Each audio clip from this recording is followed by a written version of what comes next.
the thing I try to do, try and ask people, have you done anything new recently? New food, new game, watch a new film. Ooh.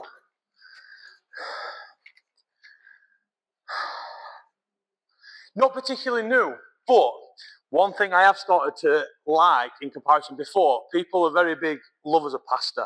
Yeah. I've always been I could take a leaf pasta. I'm team rice all day, baby, as opposed to, but our lass has started whipping me up a little bit more pasta now, and I'm starting to take that a little bit more on board.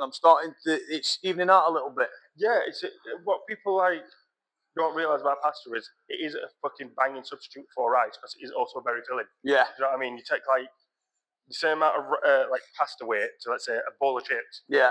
And it's less calories, but you'll feel fuller. 100%. You know what I mean? My missus did. Where did we go? We went somewhere. I think someone went to Butlins. We went to this Italian restaurant, and she had a rigatoni dish, and it's the pen, but it's massive. Do you know what I mean? It's like a bigger bore in it. And then since then, she does a fucking rigatoni meatball dish. It's absolutely banging. And I said to her over there, like, you've not been doing pasta for a while. What's wrong with you? Yeah, do you know what I mean? What's wrong with you? But my missus is fucking awesome cook. Like, same as mine. It's right weird. So when we got together, I was cooking, and like, I just cooked. Do you know what I mean? I ain't cooked now for us for about 2.5 years. Honestly, mate, my missus don't let me in the kitchen. I'm telling let us cook us tea tonight. She's like, nah. I'll do it. I'd rather do it. When you've got to that point where you know that's the roles that they are, you've then got to start doing it on your own. And then like, right, oh, here, love, I've made this. It's for me. Do you want to try it? Yeah. Do you know what I mean? Oh, that's nice, that. All right, next time when I do it, I'll do you a portion. 100%. It goes from there. And now it was my anniversary yesterday. Congrats. How long? A year. It was wedding anniversary. We've been together for about 8 years. But our first anniversary, we went to York. I went to Hickory's. Amazing. If you like barbecue, absolutely amazing. I'll be honest, me and our lass have been on about going. Obviously, I've got my fight next weekend, so that is going to be one of the first pit stops when it comes to cheat days. Seriously. Even, it is a fucking cheat day. There's no the calories that you intake. I had gumbo starter, which is like, it's just like a spicy stew. You know what I mean? Like, so it had chicken and sausage in it. Yeah, and the spice it was more of a throaty spice. Do you know what I mean? It wasn't you don't want to put it in your mouth because it's hot. It was banging. You know, like on a day like today, oh my God. Oh, just homely, what you want. Big pot of it, and you can just scoop it out when you're ready. It would have been absolutely banging. They had something called a carnivore smoke tray. Had a bit of brisket on it, bit of pork on it. I think it was pork belly, you know. Some chicken, fries, coleslaw, proper homemade coleslaw. Absolutely banging. And I said to everyone, I recommend it. And then went to a Mercure hotel. And I've never been to a Mercure before. We've been to a few hotels in the time we've been together. But that Mercure was banging. And she got like the fucking top Diddy suite. Yeah. You know what I mean? You walk in door, and there were 3 other doors. All the rooms are separate. You know what I mean? Usually you walk in, it's like one big room that has the bed and like a TV and a living room. And toilet separate. This had everything separate. The bath was massive. Like, I looked at it, I thought, let me just get in it. Got in it. I could lay my feet touching the bottom flat. And I'm like, this is the type of bath I want at home.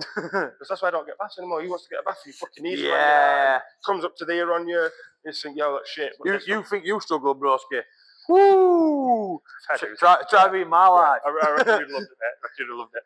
But then went to Bannatyne's as well for a massage and stuff. But because of like the package you paid for, we got to use sauna and pool and that. Yeah. I go to the sauna in Leisure Centre pretty often. The difference in a private fucking spa to a council run one is ridiculous. Mental, I couldn't believe it. I was like, oh, this is sick. I need to earn more money. I need to be a part. I need to be a member of Bannatyne's. I could get used to this. There's a gym up here. There's not many around Rotherham way, but there's a gym that's about 20 minutes from here called David Lloyd. There's like a few David Lloyds dotted around the country. There's one in York as well. Mate, facilities there are a joke. Like, as soon as you walk in, there's like tennis courts behind reception. You walk in further around, there's like a dining area where people they'll just go there and work. Yeah. They'll just go there. There's they can go get a drink, go get coffees, go and get healthy meals and stuff. Then you go downstairs, indoor pool, outdoor pool, state-of-the-art gym. Yeah. Mental, mate. It's like kind of place where celebrities and like footballers and stuff like that will go and do their own work. Do you know what I mean? It's expensive for a monthly membership, but it's worth it. Facilities are unreal. That's what I thought about Valentine's, because I looked at memberships around everywhere in Rotherham. This is a Valentine's Wickersley, yeah. I think it was like fucking £85 a month. Yeah. For like full access. Full access for David Lloyd, if I'm correct, I think it's like 120, 130 quid per month. Yeah, you're going to be fucking with that. Mate, there's like saunas and unbelievable. I love sauna. But yeah, that's what I've been doing. Apart from that, it's just same old. I started watching Castlevania on Netflix. Nice. Yeah. I mean, I've just finished wrapping up watching that everybody's been watching on Netflix. Monster, the Ed Gein story and Monster. Oh yeah. The only reason I don't want to watch that is because I've watched too many straight up documentaries about it. You know what I mean? So I'm like, I don't want to see the glamorized, a fictionalized version of it. Fictionalized, that's the word. But I'm guessing due to Dahmer, the one that came out over here about Jeffrey Dahmer, that's going to make more of them now. Well, what they said they're going to do, like they're calling it Monster, is the first of the series. They're going to do like different ones. I think next one they're penciling. I think they're doing a John Wayne Gacy one. Yeah. I think they're doing Wayne Gacy, Melendez brothers, and all other sickos that are from the other side of the pond. It's mad how much like true crime has sort of become so popular. Do you know what I mean? I never watched none of that shit. I think when I was about 14, me and my sister used to watch Britain's Most Evil Killers. I don't even know how I came across it. Like, I think we were just looking through the sky, and it was like, boom, and like it must have been one like odd scene about something, and it was like, right, this is what we're watching. But I didn't like get into it as a young person. So when I got with Jordan, it's like a gateway continuation from like 24 hours in police custody and that way you'd see people, and then you start going further on and start watching. Used to watch all that shit, man. Brit Cops, Interceptors, and then we're like, right, something to do with crime. But now I don't like watching cop shows anymore. Yeah, we're border cops. We want to see what happens to the ones that are spending time in cells. And then we watched World's Toughest Prisons with Raphael Rowe. Yes, I've seen that. And again, like we were saying about when you get out of your town and realise how fucking mad the world is. Yeah, looking at it and you think, wow, people think fucking, what's the fucking, Broadmoor. Yeah, people think Broadmoor's bad. It's bad because of people in it. Imagine that with less facility. Do you know what I mean? And that's what we're going for. Imagine that with more bodies and less funds. Yeah, more bodies, less funds, less awareness of mental health and all that shit. It's like, cool, you're here, deal with it. Yeah. It was crazy. But yeah, what made you want to do boxing? To be honest, it was something that I'd always envisioned that I was going to do at some stage. Obviously, you've known me for a lot of years. Like, I've always been a big lad. I'll tell you where it all first exactly started. It was 6th of January, 2021. And I'd just, a couple of months before, come out of a messy relationship. Like, literally moved in with an ex just as I started the first week of COVID. Yeah. Got locked down. That relationship fell to bits. Ended up moving back to my mum and dad's. Like, it were a lot. And then the 6th of January, I don't know what it were. I woke up at 6 o'clock in the morning. I opened my eye and I felt a tear roll down my face. The minute I opened my eyes, I was crying instantly. And I weren't one to go and exercise like that. I went out for a run round there in Fort Plainfield. And I was I just went out and then set on a mission to just keep doing it for as long as I could. Did it, had my first couple of unlicensed fights after about a year, lost a lot of weight. And then it was March 22 afterwards, so just over a year later, I had my second fight, won that. And then, so I met my missus through Tinder. And we were talking in the lead up to the fight. And I had like a free stream to give away for the fight. Yeah. So I said to her, look, I'll give it a stream so you can watch my fight. I made her a deal and said, if I win, I'll come see you, I'll come and meet you. If not, I'm too embarrassed and you'll probably never meet me. Yeah. Anyway, went in, knocked guy out in second round. Messaged her when I come out of ring and that, went up next day and just never looked back. Yeah. And that worked, like I said, 4 years ago now. That's pretty much apart from, oh, you're terminally ill, that's every fucking deep motivation you could ever want, really, to better your health, right? Yeah. And you're just going to get a fucking partner and just better yourself anyway. And like, it was one of them, like, shortly before, I think, like, waking up that morning, I think it were a little bit subconscious because I'd weighed myself at first time in probably 18 months, 2 years. I just completely ignored it.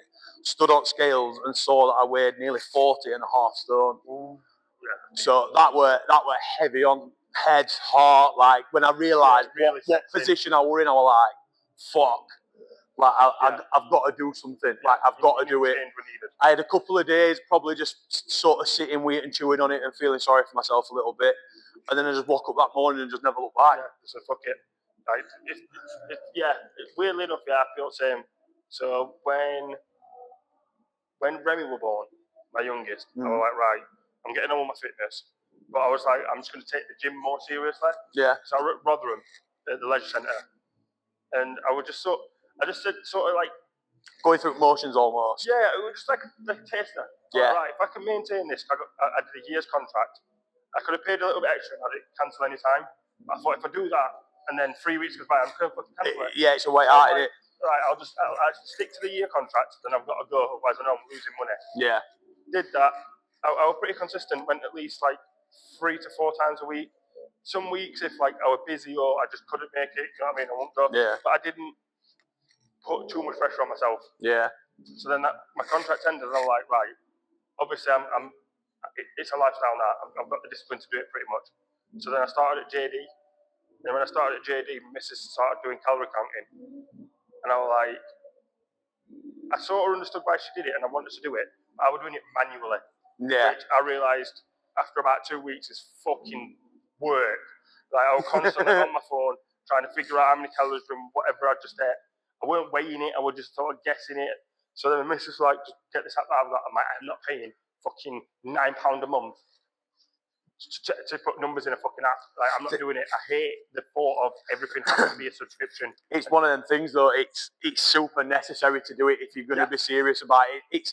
It's like same as if you've got money coming in, same number. It's still doing numbers, but you're not going to guesswork that, are you? You need to account for everything and what you're doing. And if you don't, like, you can get away with it for so long, but you'll hit a certain point where that don't work anymore. Yeah, you really need to know. Yeah, you really need to know exactly what it is and it's accurate. Yeah. So after about 2 weeks of like coming and ahhing and going back and forth with Jordan, she just took my phone and just fucking downloaded the app and paid for a year. And I think it was like £25 per year. Yeah. All right, that's a bit more chewable for me. Yeah. You know what I mean? Did that for about a month and a half. I was like teetering. And at that point, I did start weighing myself. And I think I was like 15.5.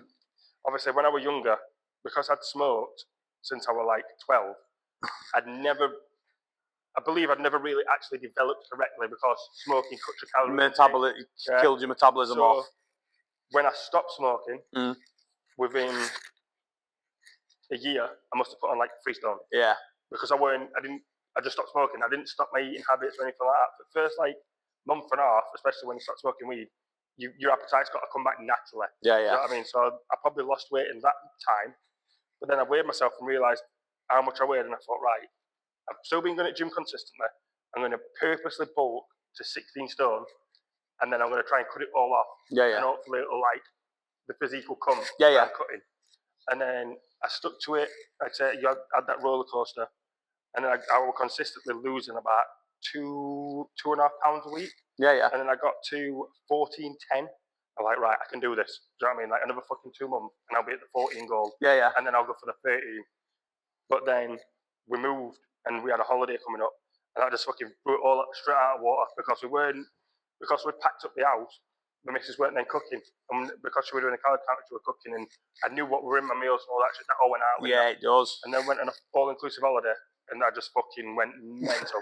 I was having like 3 plates every time I went. If there's one time in life you can come mad though, bro, it's an all-inclusive when you're on holiday. Do you know what I mean? Like, unless you're in a position where like you've got a fight coming up and you've decided to go on holiday, which I think is foolish if you're going to do that. But I mean, other than that, if you're going and you're on holiday, mate, fucking fill your boots. You only get to go once a year, once every other year. Yeah. So, and yeah, like I said, I really fucking indulged. I said to myself before I went, I'm not going to start drinking until like 5 o'clock, until like day starts to chill out. Yeah. But that was me thinking it's going to go like England, where it's going to start getting dark at that time. When I realised it weren't getting dark till fucking 9, 10 o'clock, I'm like, fuck this, I'm just going to start drinking whatever. And then it got to a point where we were just smashing down tequilas with the beer chasers because the spirits were super watered down. Like, I'm not a big drinker, but I was drinking like rum and fucking gin and stuff. And it weren't getting me plowing through them and not being touched. But then when I started smashing down straight tequila and beers, I was getting fucking wiped out, like nearly falling all over. Yeah. I was like, right. I had fun, come back, I was back up to like 15-10. I was like, well, now I've got to really try. And now I'm back on that roller coaster. All right, I fucked up. Like, oh, so it's a Sunday, we'll have a treat on a Sunday. But what I'm realising is, when I have a treat on a Sunday, I can then go clean over my calorie deficit just on Sunday. Yeah.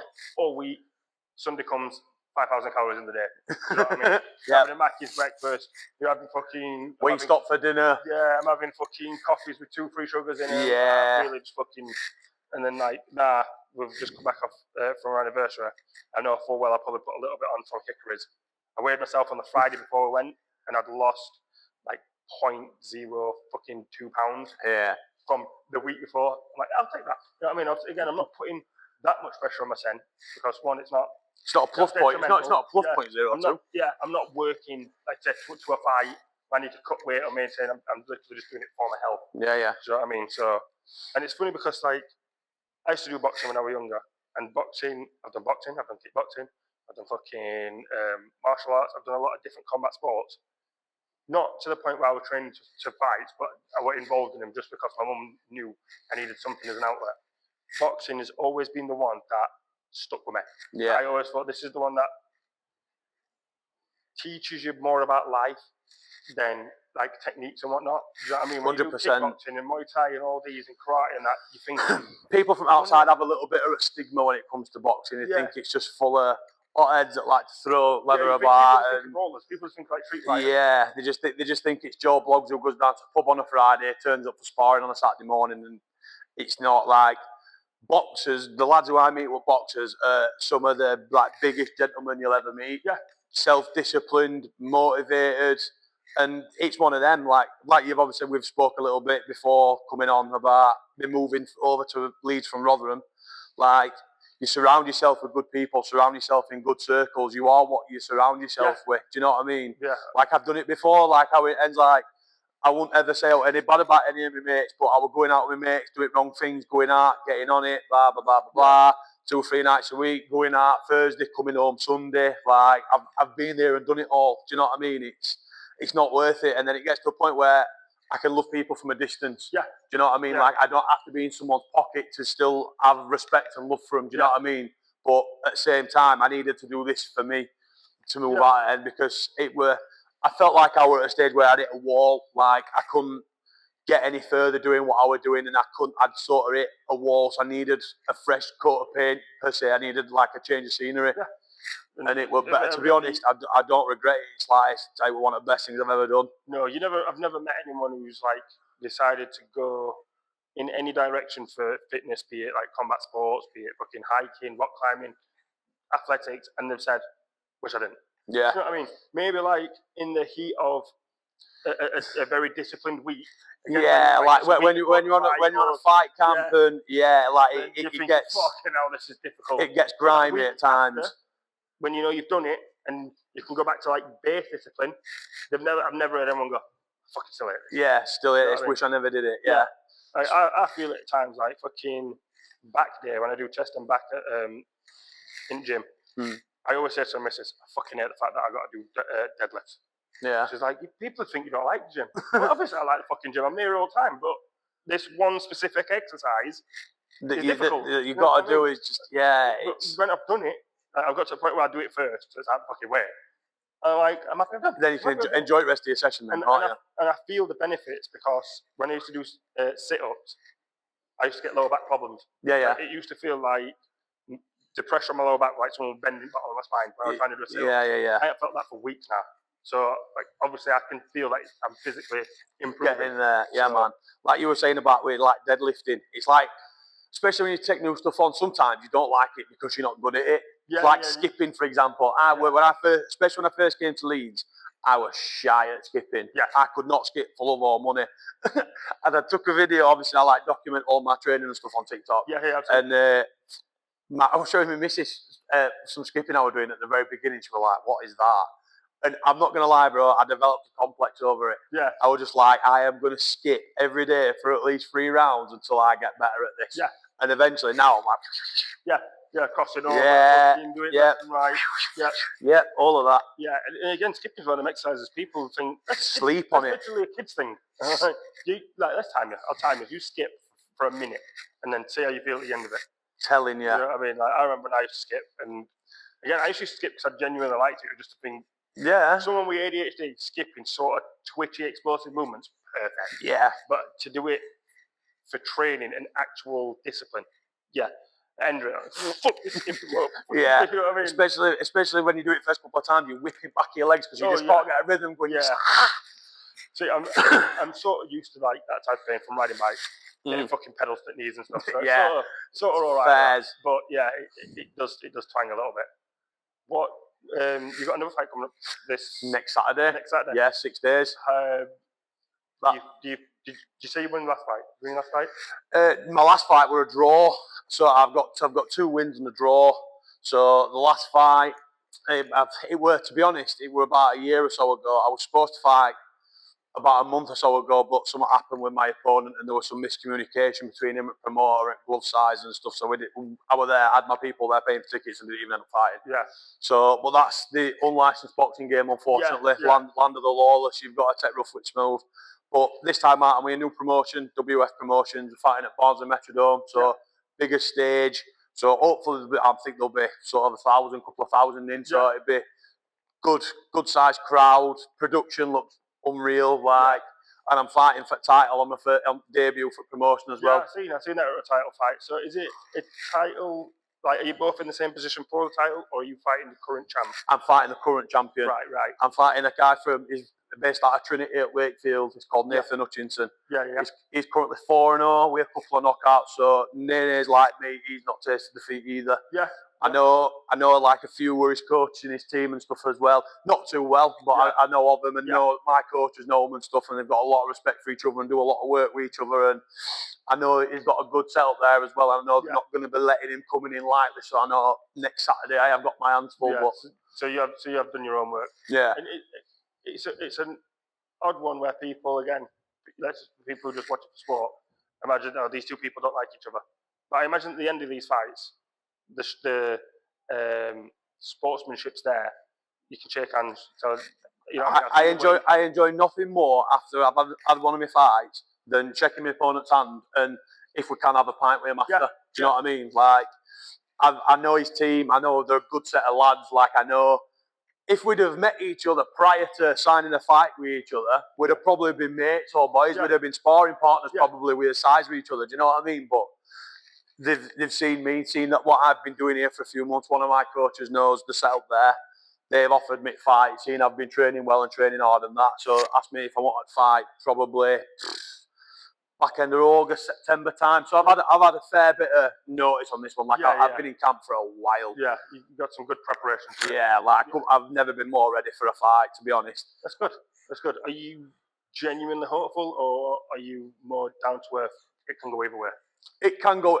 Listen, it's heavyweight boxing. Yeah, it can go either way. One clean land from either one of us. It can be lights out for either one of us, and not end up having a good night. Yeah. I mean, I'm 6'7" and I'm a big kid. Like I've got my height advantages. I know the tactics I need to go in there to do to win. Yeah. But at the same time, I'm not oblivious to the threat that he's going to pose to me as well. Yeah. I know he hits hard, he's aggressive, he comes forward. Yeah. So I need to negate that with my own game plan and come back on my own offense to make sure that I come home with the belt. Yeah. That's good. It's like this, like a lot of people like our age, give or take, 5 years. Mm. I see a fair few people. Do you know Ash? Yeah. So I vaguely trained with him at Millennium when it were at Timberworth with Jamie Kennedy. Yeah. And well, that's when I started my fitness journey. When I was back in Rotherham the first time, when I had my first 2 fights, I was training with Jamie and Jake Cleary down at Millennium in Rotherham Town, down back at Lidl. That's where I worked for my first 2 years, and then moved over here, found this gym. Cool fact, if you didn't know, because you said you're into combat sports and stuff, this is the old Bad Company gym, Muay Thai gym, where with Liam Harrison, etc. used to train. One of my mum's cousins, I think, were a competitive Muay Thai fighter at some point, and I think he's spoke about this. Yeah. So it's got some culture to it and some history. 100%, yeah, 100%. And obviously, it's either a gospel church. So, yeah, it's always been. To have it large on a Sunday. Yeah, it's always been a busy building. Yeah, definitely. Where like Bad Company were busy, and then it empty for a little while until new coach Darryl took it over. So this is now known as Life of Boxing Academy. Yeah. Because Bad Company have moved to they've got a new facility over other side of Leeds in Kirkstall, new like multi-million-pound state-of-the-art facility. Like it's incredible. I've only been a couple of times, but you know, a gym's good when they've got central heating and aircon. Do you know what I mean? Yeah. Like, again, it's like going from like Rotherham Leisure Centre to Bannatynes. The difference in facilities could be crazy. Yeah, it's mental. But this has had champions in it for years in all sorts of different disciplines. So I'm hoping that that's going to rub off on me with training I've been doing here as well. Yeah, it's one of them. You're going to leave a legacy regardless. 100%.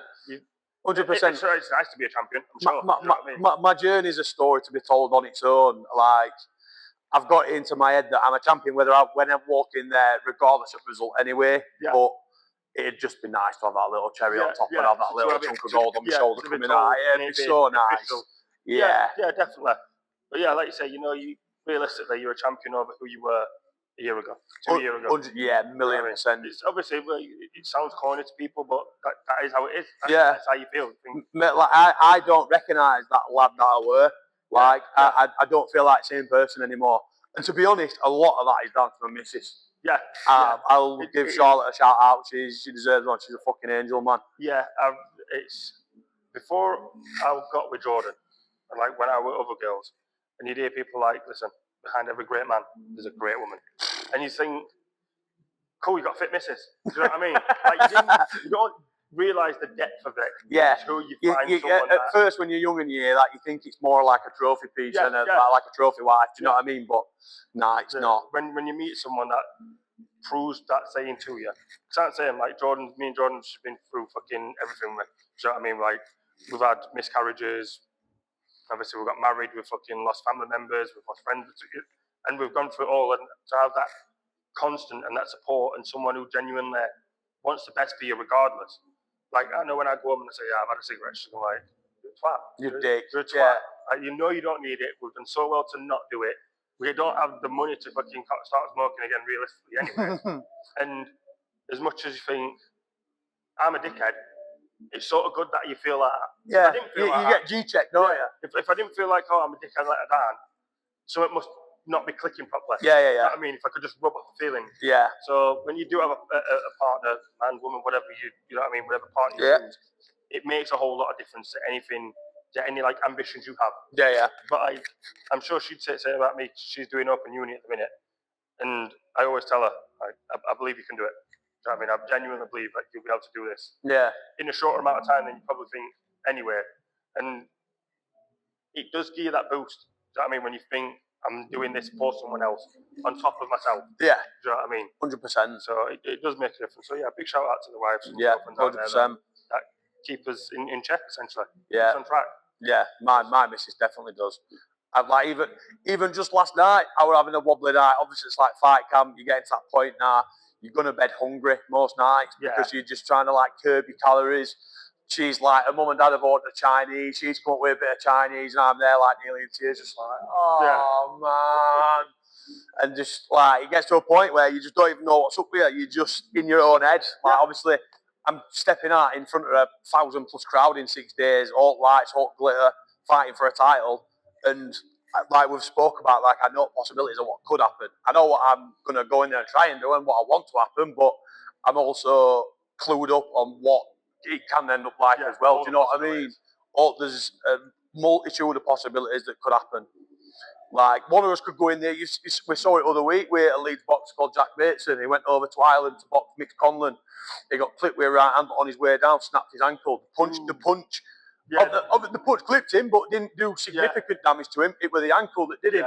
there's like stuff like that can happen. Like there's all sorts that can happen. Once you step through them ropes, there's any possibility of what can go down. But I can take sort of solace in knowing that I've trained my ass off for it.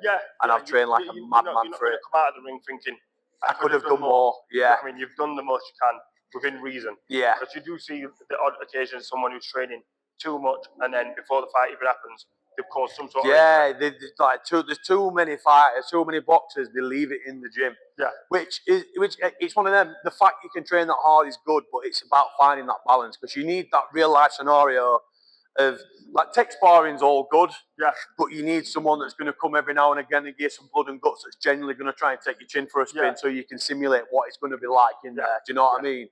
You don't have to do that every day week because we don't want to be walking around with CTE when we're 35. Yeah. No, we don't have to do that. But it is necessary in a fight camp to sort of simulate that real life scenario of someone's throwing at you with venom. Do you know what I mean? Yeah, definitely. Yeah, it's definitely needed. And like when you speak to a lot of, like say, people from other combat sports like MMA, and they all say boxing is definitely more dangerous. But to the casual watcher of sport, and they see like MMA fighters fucking getting kneed in the head, I think that's definitely more dangerous. No, it's not because it's mitigated to a whole shorter term damage. Like your MMA, your bare knuckle and stuff like that, you're going to be more susceptible to cuts because of either no gloves or smaller 4-ounce gloves.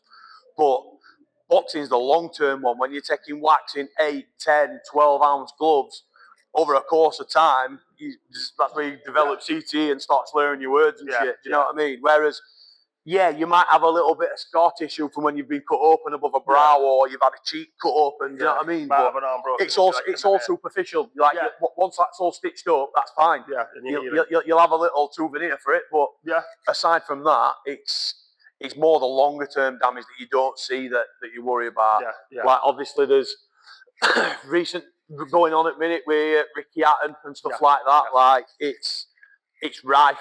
All sort of errors of a sport and people that are involved in it. It's got to look out for each other, man. And it is getting safer.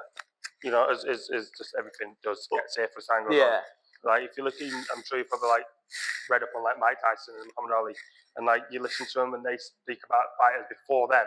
You know what I mean? Like Sugar Ray Robinson and Sugar Ray Leonard and people where they fought 4, 5, 6 times a fucking year. Yeah. Do you know what I mean? They're not 15 rounds, 15 3-4-minute rounds and shit like that. Yeah. Mental. It's like, come a long way, again, for the fighter. It's like when people like my fight next weekend is 4 2-minute rounds. Yeah. Which, to the average Joe, you think, it's only 8 minutes. Yeah. Listen, unless you've never ever stepped in between them ropes and done anything in there, you will never know how long 8 minutes actually is when you're on the clock, when there's someone else who's training as hard as you trying to take your wig off. Yeah, because when like street fights happen, what a lot of people don't realise, most genuine street fights last less than like 2 minutes.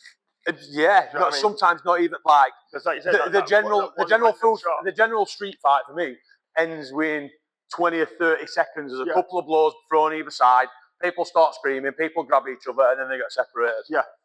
That's what it is, 9 times out of 10. Like say on the other side, it's wild brawling, and then that one swing hits, and that's it. And then that's... You know what I mean? Done. Yeah, on concrete. Yeah. Do you know what I mean?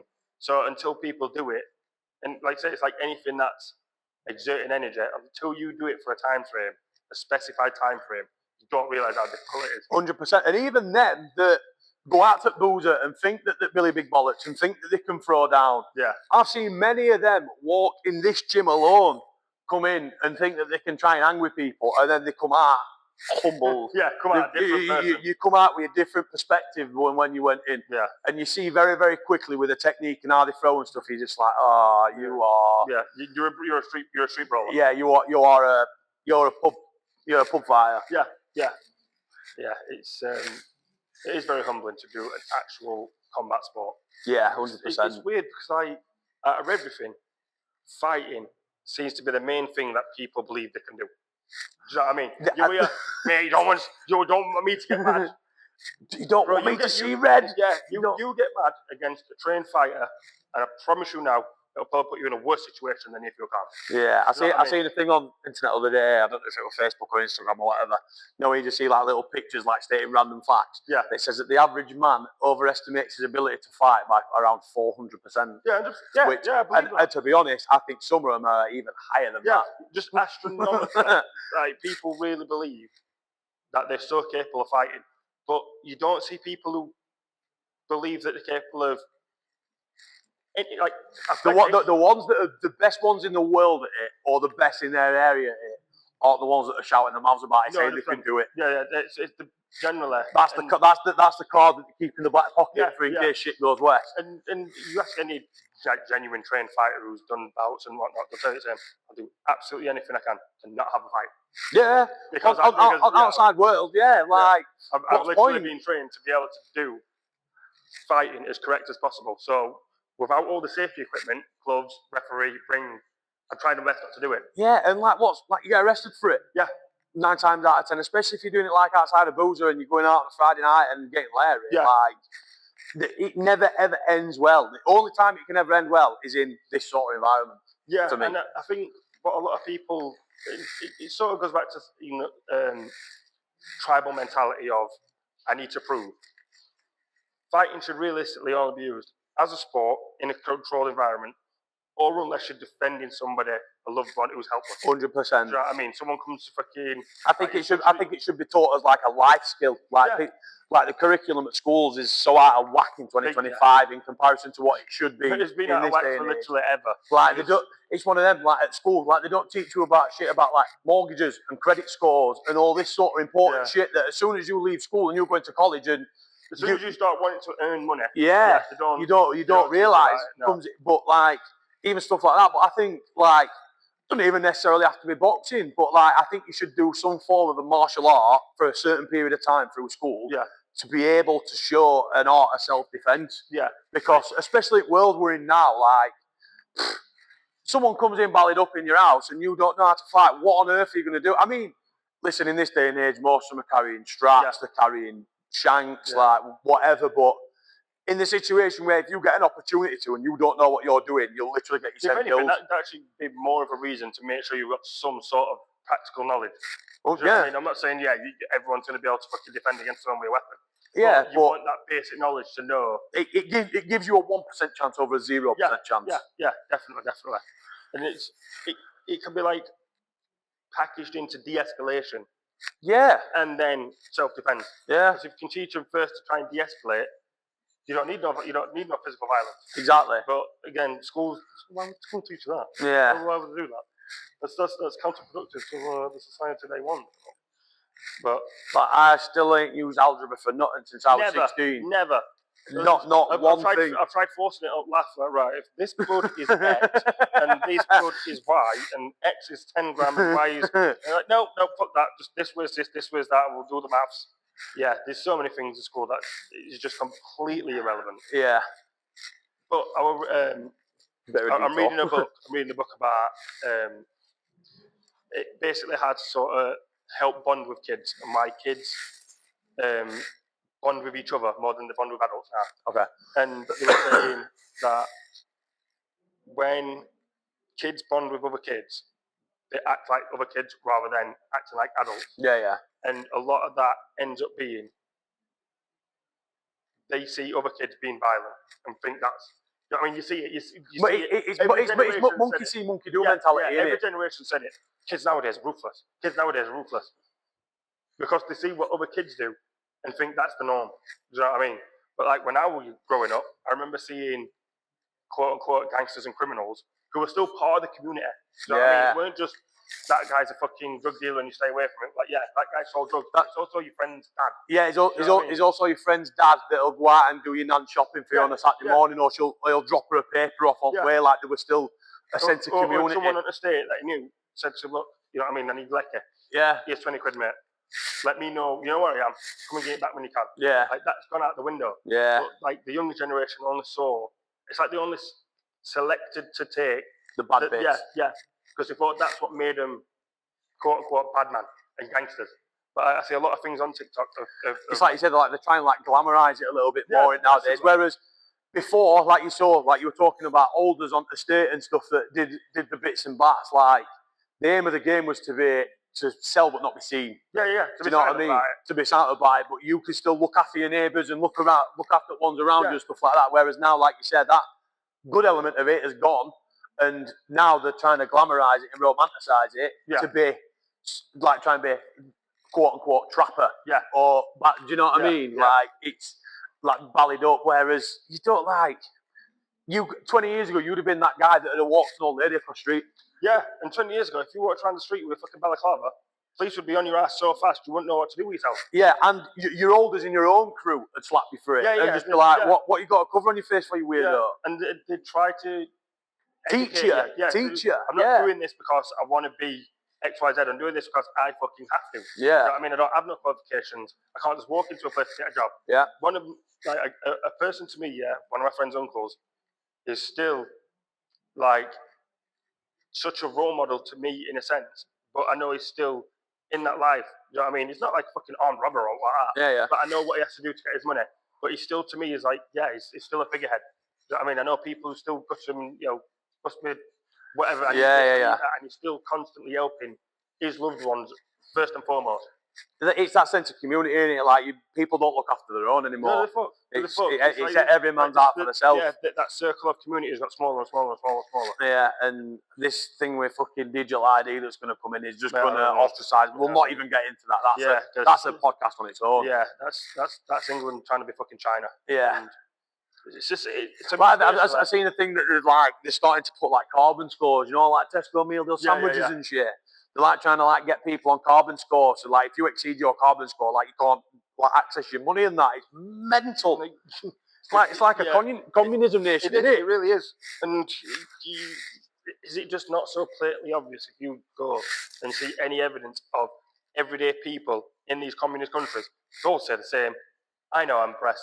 What can I do about it? Yeah. Who wants to live like that? No one. The people did not choose to live like that. Exactly. But at the same time, obviously, we have a monarchy and so what the fuck do they do for everyday people? Apart from, look, they're on the money. And stamps. Yeah. Who the fuck stamps? Who's a stamps nowadays? They use emails. I mean, I'm surprised there isn't a digital stamp with a face on it on emails. Probably, yeah. Actually, that's a fair shout. I'm surprised that they missed that, but yeah. Don't begin them ideas. It's too late. No, it's too late. I don't want a picture of fucking Nancy people on my email. Fuck that. Fuck that. But with all that, it's just fucking, it's crazy. It's taking the bits. Just makes you want to up sticks, doesn't it, and just move away. And a lot of England's millionaires have just straight went, wait a minute, nah, mate, I'm gone. Yeah, if the people with money are leaving, they obviously know something we don't. 100%. Obviously know something we don't. Like a hot topic at the minute is a lot of people who've got a little bit of something about them, or they've got something to offer, or they can make themselves a little bit of money at trade they're doing. They're straight off to Dubai, bro. Yeah. But the reason why is they don't get no tax. Yep. All the money that they make is theirs. The rates and wages are fair. Quality of life's better. Yeah. Schools are mint. Right.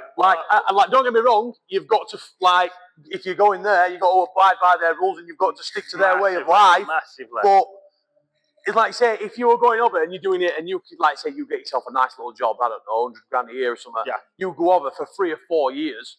You come back and that's a house paid for, no mortgage, no nothing. Yeah. You can do that as a stopgap for a few years if you've got the opportunity to. But that's when they're putting all tax and stuff up now. That's why people are choosing to move away. Yeah. There's a guy who went to my school. He got into the fitness pretty young age, and he's been on cover of Men's Health magazine. He's got his own little PT, does all this remote shit. He moved over to Dubai. Again, it sort of inspires you. Me and him went to the same school. Me and him went to the same primary school, yeah. And I remember when I went, because I got kicked out of one primary school, I went to another one. And they were always a tall lad.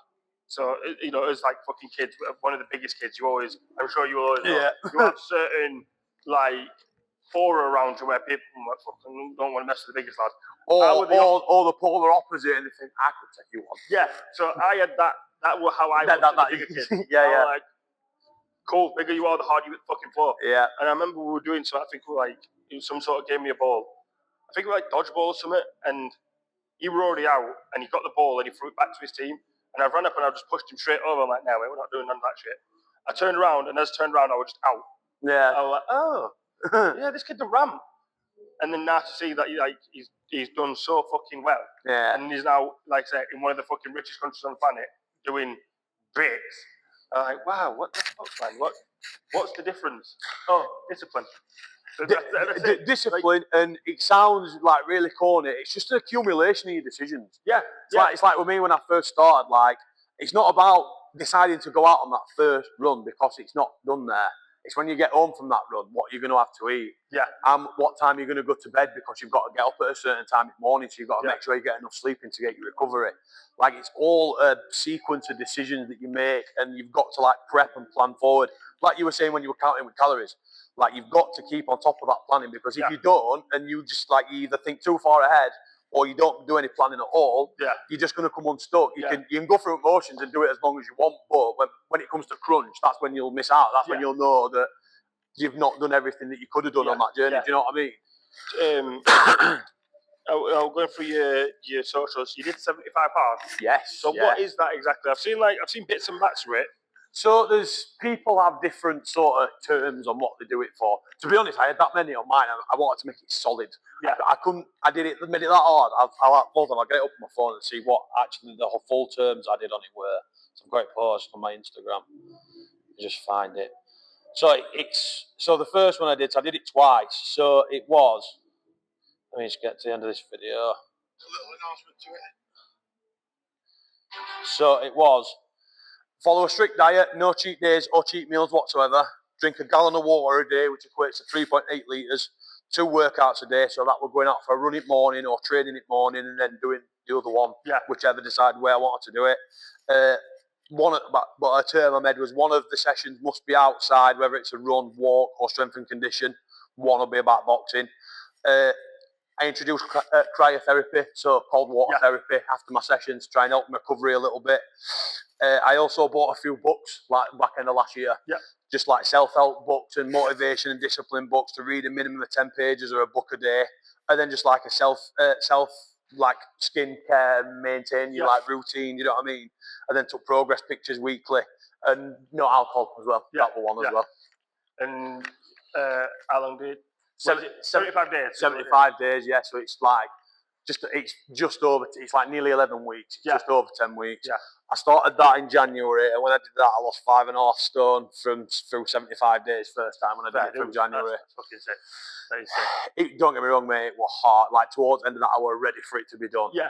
But that was the whole point of making that challenge for myself, to make it really hard, because I had my fight in October last year that ended in a draw, and I'd been training since like April non-stop.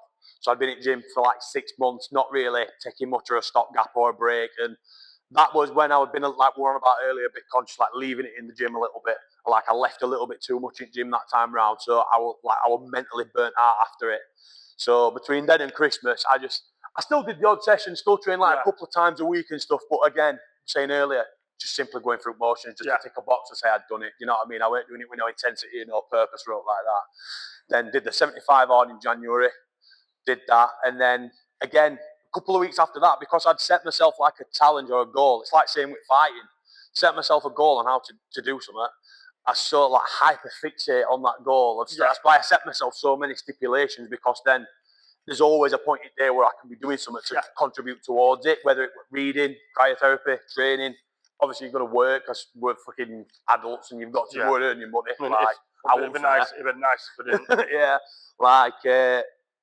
and just enough to keep you occupied. But again, got to the point end of that, I was still going through emotions a little bit, burnt out. And then I restarted it again. And then I got to like day 45 or something, and I was badly ill, like I couldn't get out of bed. I was in bed for like 3 days. I don't even know what it was, just whether people were speculating whether it was COVID at the time, but felt like just flued up to death and just felt minging for 3 days. So, and then got back on it again, but then shortly after I got offered my last fight I was supposed to have in September that fell through. Yeah. So I started sort of cranking back in, dialing back in for that. And then one of the coaches who works here, Wayne Wood, shout out Wayne, for getting me fight with WF Promotions with Roy and that, come up to me and said, well, you're fighting 12th of September. Do you fancy one 6 weeks later on 25th of October at Metrodome? Big show, new promotion. And I found out a couple of weeks after that I took the fight, Ratcliffe at belt. I didn't even know at first. Yeah, just thought I was just getting a fight. I'd like making my debut on new promotion, and then eventually work my way up there. Do you know what I mean? But obviously got put in straight away for belt with Nair, which I appreciate for opportunity for. And yeah, man, just like I said, trained all the way to September, got to that fight.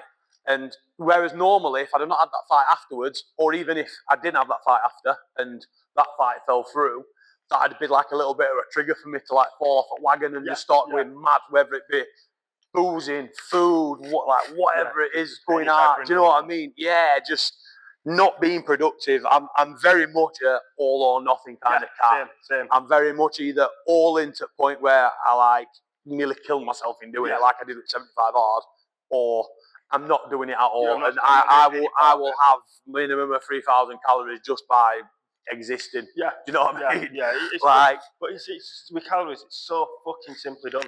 Yeah. And if you didn't, it's again, like I said earlier, this should be something taught in schools. You know what I mean? Within science, because technically it's science with like anatomy and all that shit. Yeah.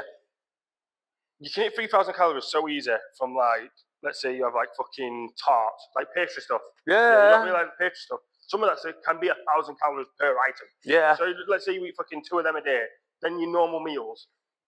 You're at this is what I was saying to you by like it's an accumulation of just smart little choices. Yeah. Like it's make it rather than having a full bar of dairy milk at 1,000 calories, having a fucking orange club that's 80 or 90 calories, and being satiated with that rather than having to gorge to the point where you feel sick. Yeah. To curb it. I've changed pretty much everything I eat in like snack wise to the lowest calorie form of it. Yeah. So like crisp, I have fucking. It's like us growing up, mate. You wouldn't have dared grab for like Diet Coke or Coke Zero, like it were full fat or nada. Yeah, it would have too. Like, I remember when I used to go to Clifton Park and ride BMX. Yeah, down at skate parks. Yeah, I'd take £3. That'd get you one of them big fucking energy drinks, like Boost. 80 flavor boost, fucking energy plus whatever. Do you know what I mean? Yeah. Fucking Kazakhstan. Best Buy special. Yeah.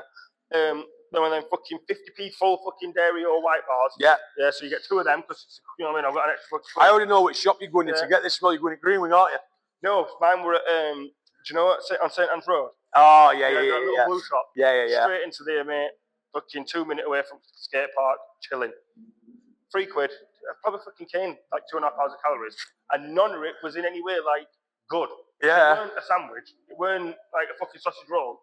It was just all crap. Just sugar and you know what I mean? carb shit. Yeah, but back then, because I was smoking, and obviously I weren't doing exercise by riding the bike constantly, I would never put weight on. Yeah. Back then I was like, fuck shit, all I want to do is put weight on. Then I started smoking. And what no one really educated me on is you can't choose how the weight comes. The weight just comes. Yeah. Do you know what I mean? And then it got to a point where I realised, why am I fucking belt sticking in me? Yeah. I mean, I'm constantly getting these ones with belt when I'm driving. Or, like, I I've been there. I ever sat on my balls, man. What the fuck? Oh, yeah, it's because the weight's just come everywhere. Yeah. And heartburn.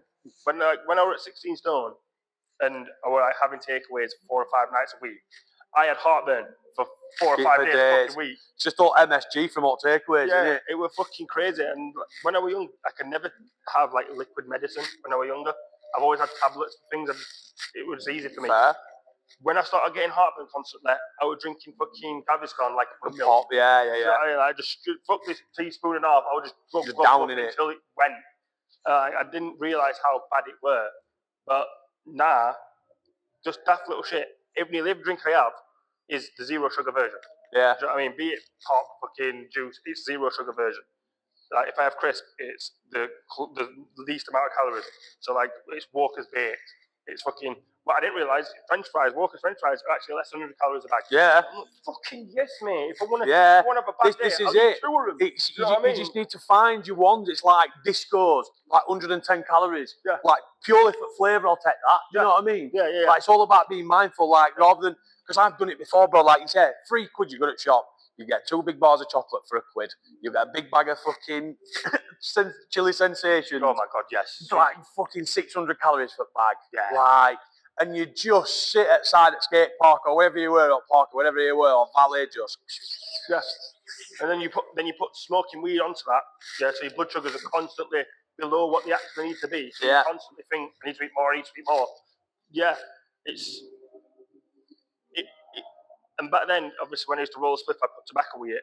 And like when you like look at the culture and like American and like, Amsterdam, and they'd always say, Europeans are weird, man. Look down the nose, don't they? Smoking cigarettes first, and then actually did start just rolling pure spliffs. I clicked. Like, haha, I understand. One, the flavour is so badly tainted when you put tobacco with it. Yeah. Like we used to say, oh, we're doing it to make it last longer. Believe it or not, if you did pures, you realise you're not smoking it all straight away. Yeah, like your joints take you longer to smoke. Yeah, you'd have 3-4 drags. Put it down. You put it down, and then, you know what I mean, an hour later, you'd go back. So one joint which you'd have with tobacco and cane on is now lasting you 3 times as long. You know what I mean? And because you're not used to it, you're fucking coughing. Yeah. And like, it's so crazy to see, like, say, all these little changes you can make to improve your lifestyle. So, and like now, when I go home, I know my missus is again calorie counting my meal. She's give me a portion size. I still fucking indulged this morning because like, it's the weekend. I've already fucked it up this weekend. Yeah, man. And even that in itself, when you realise you haven't made the mistake, so then not just fuck it. Yeah. You know what I mean? You say, all right, I've made a mistake. I can still keep going. And it's one of them things, like, as well, like, if you've done a little bit of work and you've been conscious Monday to Friday, if you have that little bit of treat, it's all about balance. Like, no one wants to be on a diet 24/7. Yeah. It's like I'm in fight camp at the minute. Like, I've not had no, like, takeaways or, like, any of that sort of shit. But the shit you can have that, like, makes it feel like you're having a little bit of a treat. Like, one of my favourite things that our lass makes me, it's just like a little burger bowl. It's just a little bit of rice, 5% mince, mushrooms, onions, a little bit of ketchup, a little bit of mustard, just that flavour, a little bit of crunch at salad, a little bit of lettuce, salad. Yeah, divine, mate. My missus figured out how to make fucking McDonald's Big Mac toast. Oh, yeah. So she made, it's a burger wrap, right? And yeah, it tastes exactly like a Big Mac, just without the fucking bread. Yeah. Because it's she does it with like a tortilla. Yeah. And yeah, it's actually banging. But again, it's like fucking a third of the calories of an actual Big Mac. This is it. It's just about. But it's bigger. Like it's like fucking this big. You actually get more filling from it and more of a feed, and you're taking less calories. Yeah. Like it's down to that accumulation of your smart choices, because it's even like it's so little things like Coke Zero as opposed to full fat Coke. Yeah. Lighter than like mayo as opposed to normal mayo, just shit like that. Proper, like, I seriously loved fucking full fat Coke, but I always knew leaves are like almost like a film in your mouth when you. Oh, it makes your teeth feel furry. Yeah. Now that I don't drink full fat Coke, don't feel that ever. The only time I can ever drink full fat Coke now, and even like halfway through, I'm a bit like is when I'm severely hungover. Which again, we won't train and stuff now.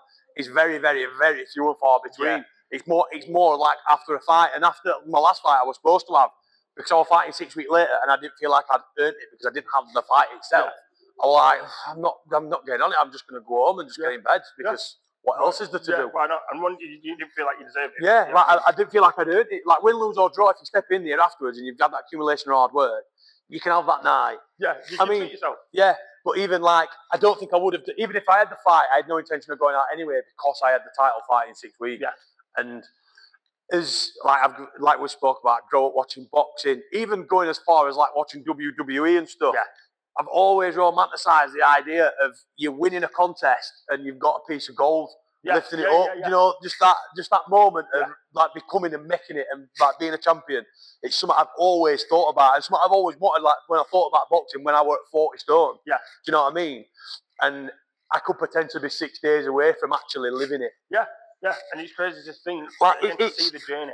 You know and I mean? You look through your camera feed and think, wow, a year ago. That was 3 years ago. Like every time now, like when I upload a TikTok video on a night, I'll see like a video come up from what I posted a year ago, and I'm like, oh, like, I actually thought I was good then. I weren't very good at all. Yeah. Now I'm actually all right. I'm not even going to say I'm good now. I'm all right. Yeah, you know what I mean? I've improved since then. Yeah. And that's what it is, isn't it? Really, it's beating what you were prior. Yeah, it's just being better than man you were yesterday. Yeah. What did you read when you did the 75 hard? What did you read? Ooh, good question. All right. What was the first book you read? The first book I read was, oh God, what's the name of the book? I can't even remember the name. It's I'll have to send it to me. I can't remember the name. It's about like law of attraction. and manifestation. 48 laws. Yes. Yeah. I read that about. I'm like, for some reason, the number 24 were coming in my head, like, and it was clouding my vision. Robert Greene. Yeah. It's just the art of just like manifestation and visualization and just picturing that you can do something, because in this day and age, in this world, mate, if you let the world tell you what you're going to be, you will stick to the bottom of Planet's life. Do you know what I mean? Yeah. You'll be in the rat race. Yeah, and I don't really want it. Like, all I want is just a little peaceful life with my missus, a few little kids running about, enough money at bank at the end of the week once all bills paid to just go out and have a little treat. Yeah. Do you know, like what I had when I was growing up, when we were kids. Like, it weren't a lot, but it were enough. But yeah, it were enough. And growing up now, especially the world we're in now, like, I would kill to give my kids the upbringing that my mum and dad gave me. Don't get me wrong, every upbringing comes with rocks in between, but like, on a general speaking, like, I dream for that life now, just a couple of kids, nice house, happy, no drama. Yeah. Cushy. Do you know what I mean? Yeah, that is literally what that is. Like, obviously, I've got 2 kids, and that is what I'm working for. Don't get me wrong, day-to-day life, you have to keep telling yourself, like, this is what I'm working for. But like the book, like I said, the book that I'm reading at the minute is telling like how like kids bond and how that sort of has a massive influence on the behaviour. And that's got me to change how I interact with my child now. I'm like, right, shouting and screaming, yeah, we grew up on it, and luckily we turned out all right. Yeah. What's not presented often is a lot of kids actually didn't turn out all right. Yeah, they might not be murderers and rapists and whatnot, but they're still struggling. Yeah. I mean, they might have mental health situations that have a direct effect from. They've been so deep rooted from when they've been young that they don't know how to combat it or navigate it. Like, as soon as I had a child, like it sort of hit home a little bit because I've got daughters. Yeah. As soon as I had a child, I said to myself, I'm not being a physical disciplined type of parent. I don't want to like hit my child to discipline them. So I don't want my child to grow up thinking to change someone's behaviour, you can physically hit them, or you can use violence, because it's not the way of the world. When you say that out loud, you really like that's fucking wrong. Yeah. So when you do that to a child and that's what they know, what do you expect is going to happen as they grow up? Yeah. And obviously you get like the generation silent before us, and a lot of our generation like fuck all that soft parenting shit. You can't be a little pussy around your kid. No, there's a difference between being a pussy and understanding the balance of when to.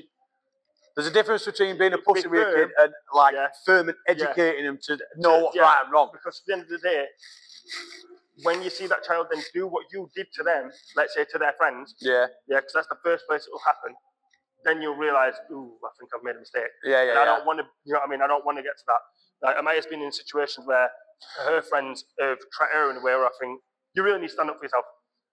We did not raise you to be a little wimp. We raised you to be assertive. And she is massively confident. Do you know what I mean? She will talk to anyone. Yeah. To the point where you think... Just like went within herself you will get yourself kidnapped. Because you'll just talk to people, little dickhead. It's good, but then when you need that confidence, she's not showing it. Do you know what I mean? So I couldn't... I had to really like think to my own child and think, right, it worked because of this. And how do I like distill what actually worked down to a sort of a passive form. Do you know what I mean? And I've like it's really weird. There were part of the book it says to collect your child, basically get your child's attention actually on you, to then like give him a direction or give take on the information that you're trying to present. And like I manifested that by just doing a little handshake. And every time I leave her, or if she wants my attention, she comes up to do the handshake, and then we like engage. You know you're in it then. Yeah. And like that's smart. The 48 Laws of Power, there's certain things that I have took from that, but when I was reading through it, I found there were a lot of contradictory points. Like there's points where it's telling you to do big gestures for certain situations, but then free touch tells you to basically be low-key. I'm like, right. That's kind of, you can't do one and the other, and both. And realistically, if you're doing one or the other, I sort of understand what it means. It's like, right, let's say build and accumulate under the radar, without bringing attention. And then when you have succeeded and you are able to, let's say, do a grand gesture, then do it. But again, when you're reading it, it's hard. It's when you've sat back and you're reflecting on what you've read, you then piece it together. And like a lot of it, where it's telling you like from like fucking the China dynasties and like fucking Vlad the Impaler and different figureheads in history. It's hard to really like manifest it to now. It's like the world was literally a different place when they were able to do these things. Yeah. Like in this day and age, a grand gesture is such a nonchalant thing because you see it every fucking day on social media. Do you know what I mean? Like you see people with like fucking massive brands and like things that are £100,000 item, be it a vehicle, a fucking piece of jewelry, or whatever. It just seems so small. Do you know what I mean? Like you go out and you see people with fucking massive gold chains, and you know they're definitely fucking half our age, and you think, how? Yeah. Make it make sense to me. It's like, on a little bit of a side note, I seen a little video on TikTok earlier. Do you know the watch manufacturer, Patek Philippe? Patek Philippe, yeah. They've brought out a lighter, a gold lighter. Brother, it's £40,000. Yeah. It's 40k for a fucking lighter. Yeah. And do you know the worst thing is, bro? It doesn't even look nice. Yeah, it doesn't even look good. It doesn't even look nice. It just looks like a little oval with a little flint on side and a light comes out. It's honestly, it looks dead for 40k. Yeah. Looks dead. Literally, it's just, it's like a fucking ornament rather than a lighter. And it's funny because I follow this fucking page on Instagram, and it's just about lighters from like history and mad shit. And some of them are fucking amazing. And you know full well, in the box with the original like packaging and that, they're probably a couple £100.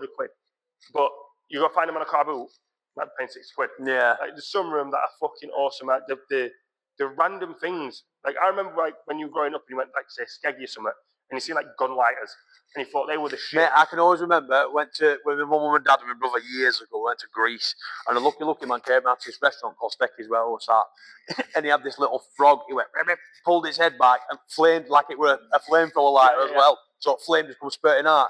I was about 7-year-old. I'm like, Mum, you are buying me that lighter. Yeah, I'm like, it's not even a negotiable at this point. I'll go on hunger strike if I have to. Yeah. Like that lighter made me want to smoke. That lighter. That lighter, we had the thing to go with it. I mean, my brother angled on it as well. He wanted it as well, so it kind of helped the situation that we both wanted it. Yeah, like some of that. As I get older, I realised it's actually like a decent piece of kit. Do you know what I mean? The work, they also like watches, like the work that goes into them and the mechanics and that. I think on this page I've seen lighters that are like 150 years old and they still work. Yeah. Like the guy, as soon as he touches anything, he's got gloves on because he doesn't want to fucking taint the metal or anything. Yeah. And it's like it shows like a weird bit of craftsmanship that's not portrayed nowadays. Yeah, it's not valued as much nowadays. No, like everything's so disposable. Like prime example, I am so guilty of it myself. I do it myself. No iPhone will come out. You cop it. It'd be like, obviously you can either get it on contract or if you're buying it outright, you're paying a bag of sand or whatever. Yeah. 2 years later, you'll do the exact same thing again. Yes, but the difference is with specifically phones, they're fucking made to make you buy the new one. Yeah. Like, so my sister gave me her MacBook Pro, but I think it's like from 2018 or something. Like, it's pretty fucking old. Yeah. And she's like, you can't update it anymore. Like, I don't know if you're going to be able to use it, what you want to use it for. I'm like, all right, so you're still going to keep it, and I'll be very appreciative because at the minute I'm using Jordan's, and when Jordan's Uniqlo starts, she's going to want. So she gave me, jumped on it. I'm like, right, I'm not exactly a tech nerd, but I understand. Right, let me first things first. Update MacBook Pro on the internet because it brings Apple. Bam, bam, bam. Figure out how to do it. I'm like, right, so let me do it. Rang Apple up, made an appointment, took it into Apple Store in fucking Meadowhall. They're like, right, you can update it to a certain point. It's not going to be what you missed, you know what I mean, the new stuff is, but you'll be able to use it. I'm like, all I need to do is be able to use the internet and iMovie. That's it. And, you know what I mean, again, I'm not fucking trying to create a film, so it just needs to be basic iMovie. Yeah. All right, cool beans. They've updated it, brought it back to pretty much same as Mrs. Yeah. You know what I mean? But I know at some point, it's going to turn into a brick. Yeah. It's just going to turn into it's just going to turn a brick with a screen. Yeah, a brick with a screen. And it's like, why is sort of, you know why at the end of the day it's money. Like, why is tech made to be obsolete? Yeah. But like a D500, I guarantee you can get a D500, get a charger, get a SIM card, it'll fucking work exactly how it's supposed to back then. Or Sony Ericsson W800 like a brick. Yeah. Come with little sticking speakers. Yeah. Oh. Like, we got to a point where like these tech industry realised we don't want them to have this forever. Yeah. We want them to want a new one, which is, it's why this sort of era of disposability is so common. And like when you're deep into it and realise, you'd think they'd be able to fucking recycle these phones, take the components out and reuse them. They don't. No. You know what I mean? They just get shipped to fucking poorer countries and then they use it for random shit. It is mad. But what what book are you reading now? Or you're not to be honest, at the minute, I've not really got my head in many books at the minute. I've got my fight next week. I've just been flat out with that. I've just recently started a new job, so I've just been bedding into that as well. So I've just had a little bit of shit going on, but yeah, I've not at the minute. To be honest, that's something I'm looking forward to once I've finished fight. When it's not going to be as intense with training and having to dial it in and stuff like that. Like I've even said to my missus, we're gonna have like a week or so off, but I'm still gonna train just because if I have 2 days off training now, I do my lasses head in, I'm annoying. Yeah. I'm like, I can't get cabin fever and ADHD just riddles out my veins. I love you so much, but I really wish fucking do something. Yeah, like it gets to a point where our lasses is like, get out of the house. Yeah. Like if I spend a couple of days cooped up in the house, she's like, get out of my hair. Yeah. You are doing my head in. Yeah. Get ready for kids, because just that times two. Yeah. And the more you have, the more it multiplies. Yeah. Like me with my oldest, literally about an hour before I came, we're fucking about the city and John's like, we both fucking stop. Because she's going to end up crying, but you're going to end up angry. Yeah. So, right now, we're having fun. Yeah. So I'm going to beat her up. You know what I mean? And you're not going to do anything about it. And you're going to sit and watch. But then, like, it gets to a point where she does something and she gets angry, and then I'll fucking do something and she gets hurt. Yeah. She's crying, I'm fuming. This is what I mean. Go to the fucking gym. Yeah. Go, get out. It's like with kids, like, it's one of the things I'm looking forward to, man. I'm like a little man, or a little lad or girl, whichever comes, man. It really don't matter. Whichever comes, but just like, being able to bring them in here and show them what I know. Yeah. You know what I mean? Yeah. And the skills that I've learned off loads of different people, like training down at Millennium with Jamie Kennedy and Jake Cleary. When I've trained, I've done a little bit of training over at Unity with Atif Shafiq and Abdul over there. Obviously, I've been here with Daryl and Wayne and stuff like that. Been in between other gyms, like I've met all Olympus lads and stuff as well. Yeah. But obviously, you've seen me training and sparring there at past, like. You just take little bits of knowledge from everybody and you can try and present it in a positive way to your people. Do you know what I mean? Yeah. I tried to get so I bought some pads and mitts about 2 years ago. And I thought, right, we'll do this. Again, this will be a thing that we do. Yeah. And I am a good teacher in a sense, but I'm also a shit teacher. My patience is fucking dog shit. And the thing is as well, it's like we were on about earlier, people think, oh, boxing's easy. People think holding pads is easy. Yeah. People think holding pads is easy. Like, if you have no experience in boxing and then you just go to holding pads, it's alien. Yeah, really. Because realistically, all you're doing when you're on the pad is mirroring somebody else's moves the other side. Yeah. So you've got to be comfortable in throwing those moves yourself, whether you're holding pads from. Do you know what I mean? And again, it's just everything about it, understanding like your placement, where you are to the person who's hitting the pad. Yeah. You know what I mean? You're not going to stand with your fucking hands actually here. Yeah. And one of them holding pads for two same, it's never going to be the same. Yeah. Like if my coach were in here now, Daryl, and you were holding pads for me and we were holding pads for you, his arms are in totally different positions. But it's different depending on who you're training with as well. But yeah, I tried to get her to just. I tried just the basics, just jabs. Yeah. I'll hold these up, and just tell her, I'm going to wind you up, so you do it.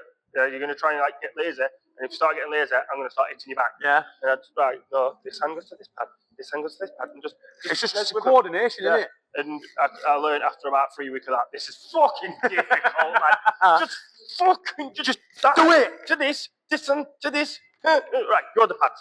Yeah, you hold the fucking pads. I'll show you. Bam. Instantly, Mrs. like, why are you being like that? What?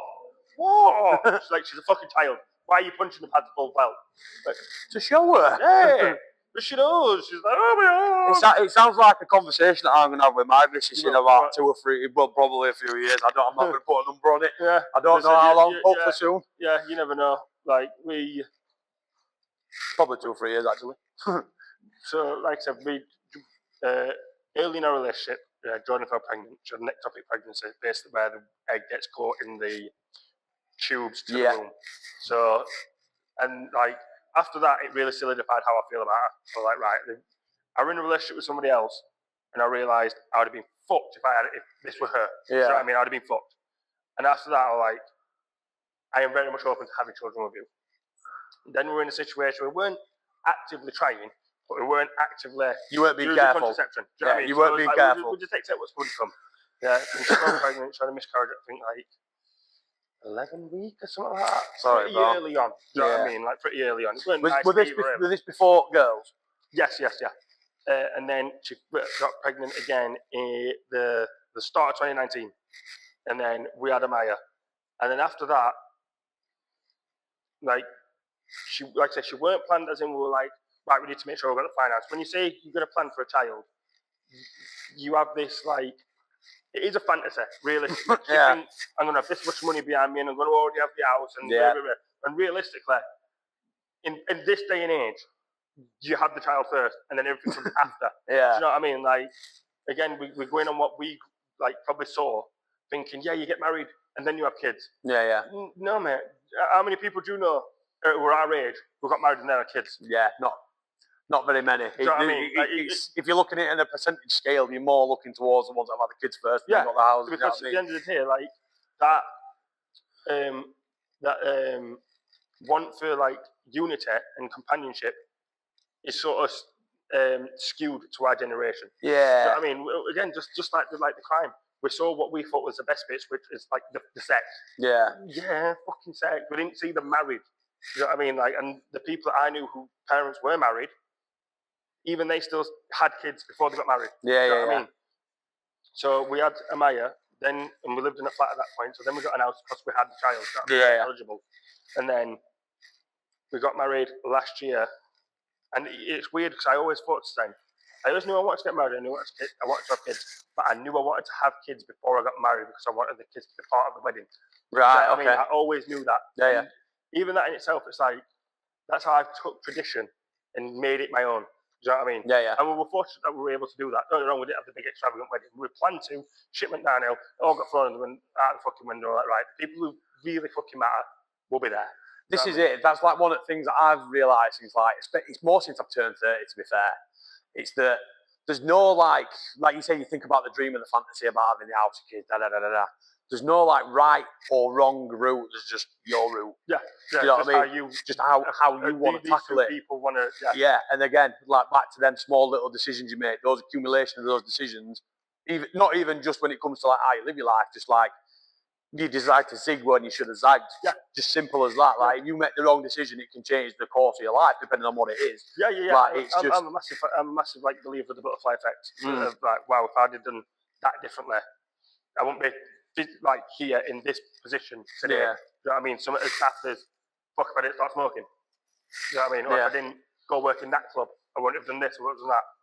But like since then, I look back and think I'm very happy with the way it has gone because again, both my kids were able to sort of be at the wedding, be it however it was, and they can look back at that and say I incorporated my children into every part of my life. Yeah, do you know what I mean? Even Amaya were on the last episode of my audio podcast because when she seen me doing it, we were going out to car to do it. Just can I be in the podcast? She used to pronounce it codpast, and used to fucking kill me. Podcast. Like trying to teach her fucking a different language. And then she'd get codpast. It's like, you got it right. Look. Yeah. I'm going to do my codpast. Yeah. No, you can't be on it yet. But then the last episode, I let her be on it. And I think because I didn't have that nuclear family of mum, dad, siblings, it sort of hits home that much more that I can do that. You know what I mean? And then now I sit and think, I know she still wants to be on it here, but it's different when there's a physical view. You know what I mean? And we're like, as you've seen, especially I imagine with your TikTok, people when they know they can just type shit on a phone will type anything. They don't give a fuck. You know what I mean? Like, there's people out there, like they say the trolls. A true troll is someone who's just doing it because it's funny. They don't genuinely have bad intention generally. But then you have some people who are just horrible fucking people. You know what I mean? They'll just say horrible shit. Well, I've had a couple, like, I can't even remember what they said. I've had a couple where I'm just like, are you all right? Like you took time out of your day to write that to a complete and utter stranger on the internet, probably lives at the other end of the earth. Yeah. Like, and you need to give your head a wobble. Yeah, you don't know. You know what I've presented to you. Do you know the thing that I get most? And to be honest, it's my biggest bugbear when people say it.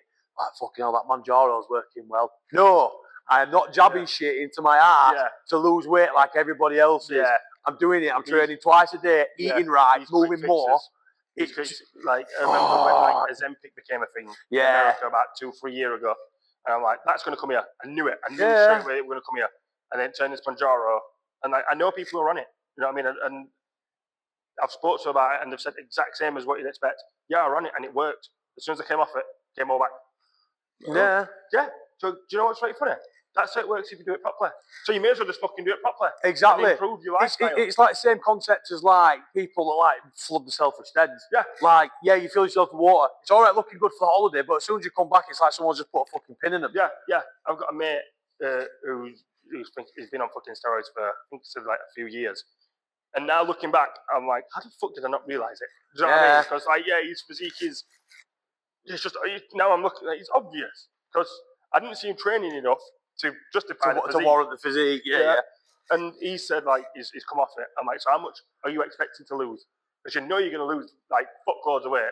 I think he said he weighed himself about a month ago, just as he come off it. And it's like, it's just 17 stone. Like, I bet it goes to 15, 14 and a half. Yeah, that's what I'm thinking. But if he maintains his muscle training, mass, yeah, I reckon he'll still look great. It will look great, but it's just going to get smaller. Yeah, that's it. He'll just lose the size. Yeah, and he's not a massive sort of. He's only like 6'1". Yeah. So again, it won't look bad, and he's not going to fucking drop to like David Goggins fucking body style. So it's. I've got people who are doing both ends of the spectrum. Yeah, yeah. I mean, the guy who's just left some like performance enhancement, and someone who's on a weight loss thing. Yeah. So it's going to be weird to see how it contrasts. Yeah, yeah. Because I'd then put them in rooms together. Yeah. Like, this is what you're wanting to do. This is what you're wanting to do. You're both essentially fucking cheated. Now let's just do it in the middle. Yeah. And it's funny because I'm like in between both their body types. You know what I mean? Like, he's pretty muscular. He's pretty overweight, and I'm like you're the hybrid. I'm very much in the middle. But like my journey with like fitness, I don't, like I said before, I wanted to put all the weight on to lose it. Now I just want to lose it. Yeah. If I could lose it to the point where I get a six pack, I was fucking ecstatic. I said to my missus, if I can get nice traps, nice chest, and a six pack, I'm all right. Arms, as much as everyone wants fucking big bubbly arms, it's fucking a lot to maintain. Like, it's hard work. You know what I mean? Like, and I see people who do it, and yeah, they live at the gym. Yeah. I realised I can't live at the gym and also be a family man. You just can't do it. You can't do it. Especially with young children. You can be a gym goer. You can spend an hour in the day in the gym. Yeah. But you're not going to be wham by doing that. Yeah. And like, again, you have to realise that balance, all right. And mine is at school, there's my time to be away, to be in the gym. Yeah. And even then, I'm still conscious that I have another child that's left with Jordan. I'm like, I sort of can't wait for him to be old enough to come and do these things with me. Yeah, yeah. It's another bonding experience. But at the same time, like, you don't wish the time away. I don't wish the time away in any way. I'm just saying I'm looking forward to that time. Yeah, yeah. Do you know what I mean? Like, at the minute, Amaya like plays my Xbox with me, and I'm fucking ecstatic about that. Yeah. But she's going through the motions of she doesn't understand. Do you know what I mean? Like, she's got a game called Wobbly Life, and it's how do I explain it? Basically, not GTA, but it's an open world game for kids. Like, okay, go out and get jobs. Like, the jobs like deliver pizzas, do newspapers. Yeah. You know what I mean? But it's like an open world. You can drive cars, and stuff. And like the buttons are simple as fuck. Kind of like a Sims kind of thing. Yeah. Right, the buttons are proper simple as fuck, and like shouldn't get them. But how do I do this? Like, it's one of the two back buttons. Just keep pressing them, and you'll figure it out. And she'll not get it, and I'm like, press the buttons. Just right. As that you play it on your own, and then when you figured it, we'll do it together. Yeah. Like when you do it two-player, you both like, individually accumulate money. I'm like, I don't need to accumulate money because your account, you play this game. Do you know what I mean? And you can't like pass the money over. So like the goal is we're trying to earn enough money to buy a house because she's already got a vehicle. So like we're working towards something. Yeah. But again, my patience gets thin real quick. It's like you just do it. Just do it until you have fun. Do you know what I mean? That's what I try and like instill. Just do it until you have fun because that's the whole point of games. Yeah. Do you know what I mean? The game is something you do to enjoy. And again, it takes back to my childhood when I was out with games. I remember there were a fucking Olympic game that I had, and all I had to do was press two buttons. Yeah, it like to like simulate legs moving. Yeah. To do it with a certain rhythm. I couldn't do it I'd be smashing shit up, well, trying to, because then fucking consoles back in the day were made different. You know what I mean? Like, I remember swinging pads around and whacking them off the floor and just bouncing. Yeah. You know what I mean? There were no breaking, nothing. Then my mum came up and she just did this race and she come first, and I got more angry at the fact that she did it. She did it, yeah. You know what I mean? Like, why can't I fucking do it? And now I see that they're going through it. Do you know what I mean? Yeah. But I'm happy because she's doing something that I fucking love doing. Yeah. It's that common ground, isn't it? Yeah, and again, it's like you say, you're trying to sort of emulate the childhood we had. Yeah. But at the same time, different world. It's a completely different world. Like, my 1-year-old has a fucking iPad because it's so accessible. Yeah. Do you know what I mean? Like, you hear older generation saying, oh my God, kids and iPads these days. Motherfucker, you on TV. Why? Because it's what you had. Yeah. It's what accessible. Like, it's you in the streets because that's what you had to do. Yeah. And then, like, I took us to the skate park the other day to Clifton. It was a Sunday. It was a mild day. I think I'd seen you put this on social. It was just a ghost town, wasn't it? Just pure kids. And I'm like, there were like one skater there, and there was a skater who used to be there when I used to go. I'm like, what the fuck, man? Do the kids not actually? They just don't want to be here. Yeah. Bag of room on weekend. Yeah. Drinking and that. I'm like, at least Britain's not fully died. Yeah, great. Yeah, the fucking best bit about British culture. I was never privy to that because I didn't have a big group of friends like that when I was that age. Yeah. My sister were. I remember like my sister like going to fucking Briny Field with like 30 roommates and camp out and get smashed on field. Yeah. And I just never wanted to drink like that. And then because I started smoking weed, drink. It just never took I was like, up. I'm going to drink for. I'm going to fucking kill my liver when I can just get high as fuck. You know what I mean? Yeah. And then like when I stopped it, like now I've stopped smoking weed, I drink more than I've ever drank. Yeah. I'm not drunk. You know what I mean? I'm not a drunk, but I drink more. Yeah. Because everyone needs something. Of course you do. Everyone's Everyone's got vice. Yeah. No matter what it is. I'm going to fucking eat. Yeah. And Lord knows I will fucking eat. Yeah. So, yeah. That's a slippery slope that gets nasty real quick. Yeah. Don't even realise it. Yeah. Addiction is a temptation through so many different things. And like, the thing with like having a bad relationship with food, like I especially used to do, like, it's one of them, like if you're addicted to drugs or you're addicted to booze, stop drinking booze, stop taking the drugs. Yeah. Food, you need it. Yeah. You got to eat it. Yeah, you can't not do it. Do you know what I mean? You're going to go cold turkey on food. Yeah, it's horrible. It's just about retraining your brain, and again, small cumulative decisions just to like make a common goal. Do you know what I mean? Yeah, me and my missus said like being disciplined with food is genuinely harder than living an actual addiction. Yeah, you've got to deal with it. There's no situation like, right, I've got to drink alcohol or I've got to gamble. You know what I mean? Yeah. Or, I've got to buy things. And like with discipline, it's like there's no days off. Like you've just got to be constantly on it because if you fuck today up, it's only undoing the work you did yesterday. Yeah. Do you know what I mean? Yeah, because then you're starting, you get yourself back at zero. Yeah. 100%. Yeah. But so I'm guessing you've not had time to read, you've probably not been playing much. Never playing no games. Yeah, I mean, I need to get into it. Xbox, always been an Xbox man. Yeah, I was PlayStation. My first console were a PlayStation, the PS1. Yeah, I can say like we're first growing up, it was always PlayStation and PlayStation 1, and then PS3 and Xbox came out. I had both of them, and then after that, I just went Xbox One, Xbox S. Yeah, the 360 really did. Like the PlayStation 1 was. PlayStation 1 took the power away from Nintendo's. Yeah. You know what I mean? The fucking 64 and whatnot. Then the PS2 was just the GOAT. Yeah. The GOAT. Literally the fucking greatest selling console of all time today. I think at this point, PlayStation 5s have sold more than PlayStation 2s, but not as fast. Yeah. Do you know what I mean? But then when the PlayStation 3 and the Xbox 360 came out, the 360 took that power.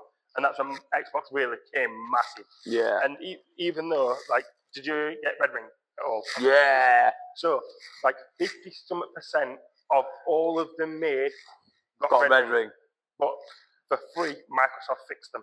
It cost them like 1.4 billion to actually fix people's Xbox and send them back for free. Yeah. So that got a lot of people on Xbox. And at that point, I was still fucking die-hard PlayStation, mate. Yeah. You know what I mean? You shove your Xbox up your ass. You won't catch me dead with an Xbox. Yeah. Then PS4 came around and I had it. And then it's like towards the end of its life cycle, I realised it's actually fucking shit. I was like, why do you, like, you have a console for the games. Do you know what I mean? And I'd already played the God of War, I've already played fucking Spider-Man. And after that, I was like, but the Xbox is actually better nowadays. Yeah. So I got a Series S. And I've not looked back. But in 2025, now Xbox is on the fucking decline, big time. Yeah. Massively so. Like, if you'd have said 20 years ago, oh, you're going to be able to play Halo on PlayStation, people would have thought you don't mind. Yeah. I mean, we're going to fly in cars next. You know what I mean? But here we are. You can fucking play Halo on PlayStation. And you know what? I actually didn't even know that you could play Halo on PS5. Yeah. So a lot of Xbox first-party games are now open platform because essentially Microsoft has said to Xbox, we made a bad investment because in COVID, loads of companies started buying other companies. So Microsoft bought Activision and Bethesda, Activision Blizzard and Bethesda. Yeah. Something like fucking £60 billion. And they thought they were going to make fucking mint. But the overarching like regulatory body said, you cannot make Call of Duty an Xbox exclusive because it's already been an open platform for so long. Now, if Activision partnered with you when they made Call of Duty, that would have been different. Yeah. But because it's such a big fucking monopoly on the industry, you can't just do that. So that's why they put it on Game Pass. But because they put it on Game Pass, them sales didn't accumulate like they thought they would. Yeah. And now they're realising we shouldn't have put it on Game Pass. Yeah. We should have like give you a benefit like you get double XP on Game Pass. So you would have still bought the game, but then maybe bought the Xbox as well. Yeah. So they've lost loads of money. So they've realised we need to make money in other ways. So that's why they've started saying, right, we'll just let everyone play everything. Yeah. I think something like fucking Gears of War and Halo made more money on PlayStation this year than they ever would on Xbox. Yeah. And Forza. Like, Forza went massive on PlayStation. Yeah, I can imagine. But the PS5, obviously, the Series X is the most powerful console to date. But the PS5 is easier to deal with. So a lot of people got the PS5 to play like Forza because of the graphics. Yeah. And the performance of it. So it did very well. But Xbox itself, like, people are speculating that Xbox, the brand, will be like just a streaming service. Yeah, yeah. In like next 10 years. The money's just not there how they thought it would be. But COVID fucked up a lot of industries. Like a lot of like YouTubers and content creators did right well in COVID because loads of people were at home watching stuff. Yeah, yeah. And they made investments thinking like COVID would never end and the revenue wouldn't growth would continue. And now people are back to fucking living a life. They realise their investments have gone bad. Yeah. You know what I mean? They've overspent to fuck. Like, No Jumper. Yeah. Yeah. He fucking, Adam bought like a fucking £1.7 million fucking warehouse to create content. He's up to sell it already because he realised, oh shit. Yeah. Overheads aren't cheap. Yeah. Overheads aren't cheap, and the money's not coming in how we thought it would. Yeah. So it's like it's a weird time to get into any industry. Like game developers are being shut left, right, and centre because again we need to cut costs, and cutting costs is easier by making you not have a job. Yeah. If I don't have to pay you, simple. I'm cutting costs. Yeah. But Microsoft's bigwigs aren't getting no cuts. Why would they? Do you know what I mean? It's always the people who are on the ground that are losing jobs. I think in the last like 3 years, there's been like up to 10,000 jobs lost in the game industry. Like, and then the tech industry, even more because of AI. Yeah. Do you know what I mean? People who've been doing like software engineers for fucking how many years are now getting fucking like outcompeted by AI. Like, there's going to be someone out there who created an AI that took his own job. Yeah. Do you know what I mean? 100%. So it's a mad time, but it's sort of to be expected. Yeah. The glass ceiling and everything. Yeah. Do you know what I mean? 100%. Like I say, even this internet money, it's going to be a glass ceiling on this. Like people who are doing like YouTube in like 2018 were making more than people who are doing very well now on TikTok. Yeah. Do you know what I mean? Because the money was just different. Yeah.